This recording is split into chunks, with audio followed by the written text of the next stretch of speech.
Iraq బాగ్దాద్లోని US embassy లక్ష్యంగా Iran attack చేసింది. మిసైళ్లతో విరుచుకుపడింది. అయితే ఇరాక్ దళాలు ఇరాన్ మిసైళ్లను గాల్లోనే కూల్చివేశాయి. దాంతో ప్రమాదం తప్పింది. 2 రోజుల క్రితం ఇదే ఎంబసీ టార్గెట్ గా ఇరాన్ దాడి చేసింది. రాడార్ను ధ్వంసం చేసింది. ఇరాక్ బాగ్దాద్లో ఉన్నటువంటి యుఎస్ ఎంబసీని లక్ష్యంగా ఇరాన్ అటాక్ చేసింది. మిసైళ్లతో విరుచుకుపడింది ఇరాన్. అయితే ఇరాక్ దళాలు ఇరాన్ మిసైల్స్ ను గాల్లోనే కూల్చివేశాయి. దాంతో పెద్ద ప్రమాదం తప్పింది.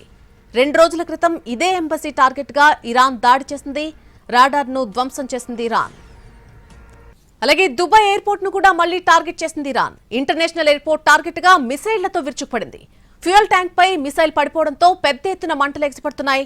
వెంటనే అలర్ట్ అయిన ఎమర్జెన్సీ సిబ్బంది మంటలను అదుపులోకి తెచ్చేందుకు ప్రయత్నిస్తోంది. ఈ ఘటనలో 11 మందికి గాయాలయ్యాయి. దాడి జరిగిన వెంటనే ప్రయాణికులను సురక్షిత ప్రాంతాలకు తరలించారు. తాత్కాలికంగా విమాన సేవలు నిలిపివేశారు. ఖమేనీ హత్య తర్వాత అదే రోజు దుబాయ్పై విరుచుకుపడింది ఇరాన్. ఫిబ్రవరి 28న ఇంటర్నేషనల్ ఎయిర్పోర్ట్లోని మెయిన్ టెర్మినల్ను టార్గెట్ చేసింది. ఆ ఘటనలో 4గురికి గాయాలయ్యాయి. కొద్దిగా డ్యామేజ్ కూడా అయింది. దాంతో ఎయిర్పోర్ట్ను తాత్కాలికంగా మూసేశారు. ఆ తర్వాత మళ్లీ రీఓపెన్ చేశారు. విమాన రాకపోకలు మొదలయ్యాయి. ఇంతలోనే ఈ నెల 1న మళ్లీ సర్ప్రైజ్ అటాక్ చేసింది ఇరాన్. ఎయిర్పోర్ట్ సమీపంలో భారీ పేలుడు జరిగింది. పెద్ద ఎత్తున పొగ ఎగిసిపడింది. ఈ సమయంలోనే చాలా మంది భారతీయులు ఎయిర్పోర్ట్లో చిక్కుకుపోయారు. ఈ నెల 7న మరోసారి దాడి చేసింది. ఎయిర్పోర్ట్ టెర్మినల్ సమీపంలో డ్రోన్ అటాక్ జరిగింది.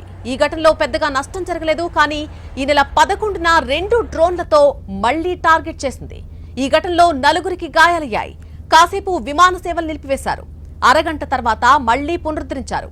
ఇక ఇవాల్టి దాడితో ఇప్పటివరకు 5 సార్లు దుబాయ్ ఎయిర్పోర్ట్ ను టార్గెట్ చేసింది ఇరాన్.